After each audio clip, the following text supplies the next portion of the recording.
Hello అండి, mushroom curry చేస్తున్నానండి.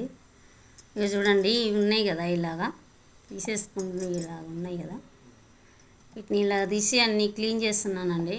ఇగో ఇలాగా మీద అది పొట్టు తీసి, ఈ లోపల కూడా కొంచెం బ్లాక్గా ఉంటుంది కదండి, ఇది అదంతా తీసేసానండి. ఏమో నాకు అలా వేసుకొని వండాలనిపించదండి, అందుకోసమని నేను క్లీన్ చేశాను. మా ఆయనకేం సరదాను అండి, ఆయన తినడు. మా ఇంట్లో ఎవ్వరు తినరండి, ఇది నాకు కూడా ఇష్టం ఉండదు. కానీ ఎందుకో ఆయన 2-3 సార్లు ఇలాగే ఎప్పుడు తేకన్నా కూడా తెస్తాడు, తెచ్చిండు. ఇంకా తప్పదు, ఏం చేయాలి, నచ్చితే తింటా లేకపోతే లేదన్నట్లా చేస్తున్నా. నాకేమో ఈ తినాలనిపించదు. మా ఇంట్లో అసలు ఎవరు ముట్టుకొని కూడా ముట్టుకోరు. తెచ్చిన ఆయన కూడా తినడు, కానీ తెచ్చిండు. ఇక పడేయలేక ఏదో వండుతున్నా, ఎట్లయినా ఉండని తిందామని. కూర బాగానే ఉంటుంది, కానీ ఎందుకో అండి ఈ పుట్టగొడుగులు అంటే నాకు నచ్చదు, ఇష్టం ఉండదు. తిన్న తర్వాత కూడా ఏదో తలనొప్పిలాగా, ఏదో ఒక ఎండు చేపల స్మెల్ లాగా అనిపిస్తుంటుంది నాకు, అందుకోసమని తినాలనిపించదు. మీకు కూర వండి పెడతానండి, చూపిస్తాను ఇది రెసిపీ ఎలా తయారు చేయాలో. ఇట్లా క్లీన్ చేసుకొని అన్నీ ఇలా అండి, ఇలా ముక్కలు కట్ చేసుకోవాలి నీట్గా. ఇది తెల్లగా వైట్గా ఉన్న కాడికి తీసేసినా కూడా మళ్ళీ ఇది గాలి తగులుతుంటే రెడ్గా అవుతుందండి. ఫ్రై చేసి చూపిస్తానండి. చూడండి, కొంచెం ఆయిల్ వేసాను.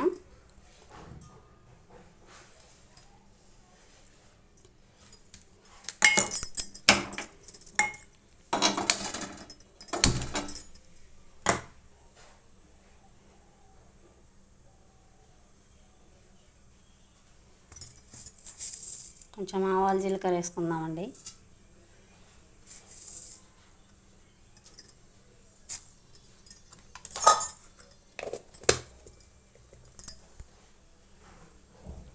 అవి వేగుతున్నాయి కదండి. ఇక చూడండి, ఇక పుట్టగొడుగులన్నీ ఉప్పు నీళ్ళల్లో కడుక్కున్నానండి. ఇలా అన్నీ కట్ చేసుకున్నాను.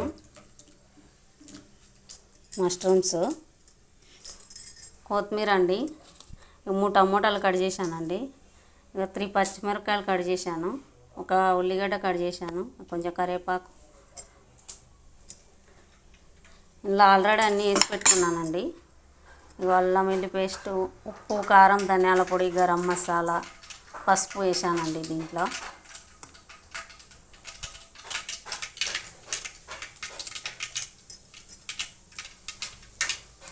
ఉల్లిపాయ పచ్చిమిరపకాయలు వేసుకున్నామండి. ఆవాలు జీలకర్ర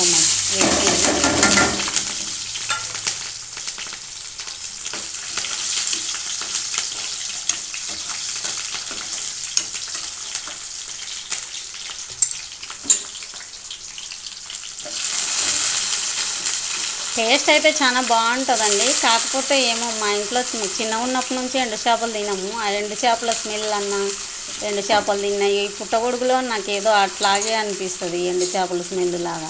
అందుకు తిన్న తర్వాత ఏదోలాగా ఈ కారంగా ఉంటుంది. టేస్ట్ అయితే బాగానే ఉంటుంది, కానీ తిన్న తర్వాత ఈ కారంగా ఉంటుంది నాకు, అందుకని నచ్చదు. టేస్ట్ అయితే మళ్ళీ సూపర్గానే ఉంటుంది తినడానికి.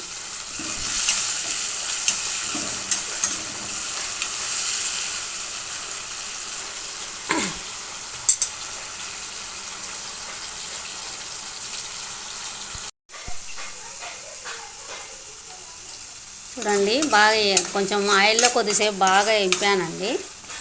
చూడండి, రెడ్ కలర్ వచ్చేసినాయి, మొత్తం కలర్ చేంజ్ అయిపోయినాయి. ఇప్పుడు కొంచెం కరివేపాకు,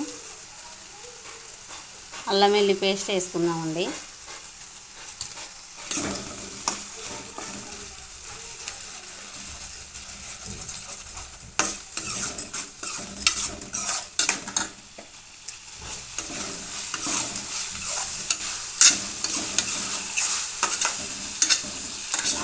ఇంట్లో చేసుకున్నదేనండి, అల్లం వెల్లుల్లి పేస్టు.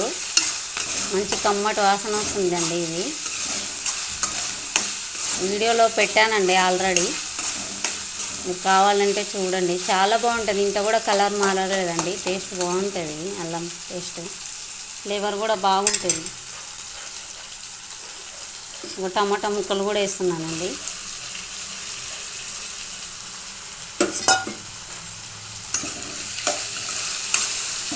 చాలా అంటే చాలా కమ్మటి వాసన వస్తుందండి. అల్లం వెల్లిపాయ పేస్ట్ వేసినాక కూర చాలా అంటే చాలా మంచి స్మెల్ వస్తుంది.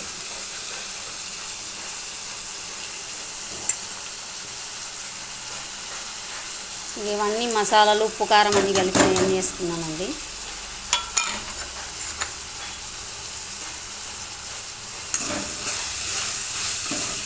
వాటర్ వేయనండి, వాటర్ వేయకుండానే ఇలాగే ఫ్రై చేసుకుంటాను కూర.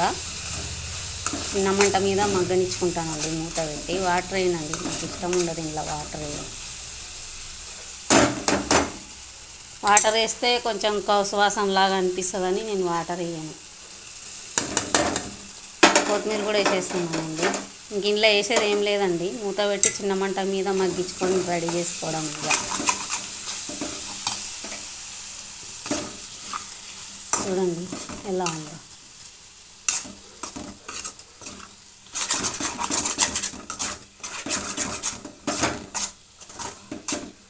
మధ్య మధ్యలో మాడకుండా కలుపుకుంటా చిన్న మంట మీద మగ్గించుకోవాలండి. ఇంకో 10-15 నిమిషాలు అంతే అయిపోతుంది.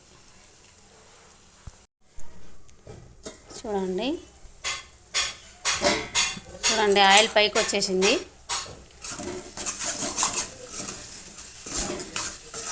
90% అయిపోయిందండి. ఖాళీ ఇంకా 5 మినిట్స్ అలా ఉంటే అయిపోతుంది. చూడండి నేను వాటర్ వేయలేదు, ఏం వేయలేదు. చూడు గ్రేవీ తోటి బాగా ఫ్రై ఎలా అయిందో. చాలా అంటే చాలా టేస్టీగా ఉంటుందండి. ఇలాగే చికెన్ ఫ్రై కూడా చేసి చూపెడతాను మీకు ఒకసారి. గ్రేవీ కూర ఒకసారి చేస్తాను, చికెన్ ఫ్రై కూడా ఒకసారి చేసి మీకు పెడతాను. చూడండి అన్నీ నావి ఈజీ ప్రాసెస్లో, ఈజీ మెథడ్లోనే ఉంటాయండి. ఎక్కువ కష్టపడాల్సిన అవసరం ఏమి ఉండదు, కానీ ఫుల్ టేస్టీ ఉంటాయి అవి. మీరు ఒకసారి చేసుకొని చూడండి, మళ్ళీ మళ్ళీ చేసుకుంటారు. అలాంటివి అన్నీ ఈజీగానే ఉంటాయి, కానీ టేస్టీ కూడా చాలా టేస్టీగా ఉంటాయి. ఎన్ని రకాలు వేసి చేసినా కూడా రాని టేస్టీ సింపుల్గా ఇట్లా చేసిన దానివల్ల చాలా టేస్ట్ ఉంటుంది. మీరు ఒకసారి ట్రై చేసి చూడండి, మీకు నచ్చుతుంది. మళ్ళీ మళ్ళీ మీరే చేసుకుంటారు ఒకసారి ట్రై చేస్తే, అంత బాగుంటుంది.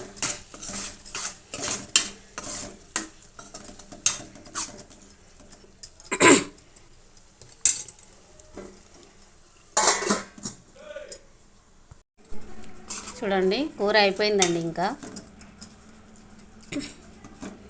చూడండి గ్రేవీ తోటి అన్నంలో అయినా చపాతీలో అయినా దేంట్లో అయినా బాగుంటుందండి.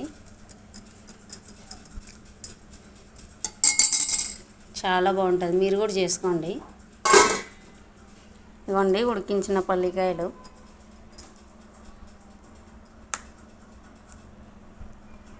చూడండి ఉడికించాను. థ్యాంక్స్ ఫర్ వాచింగ్ అండి.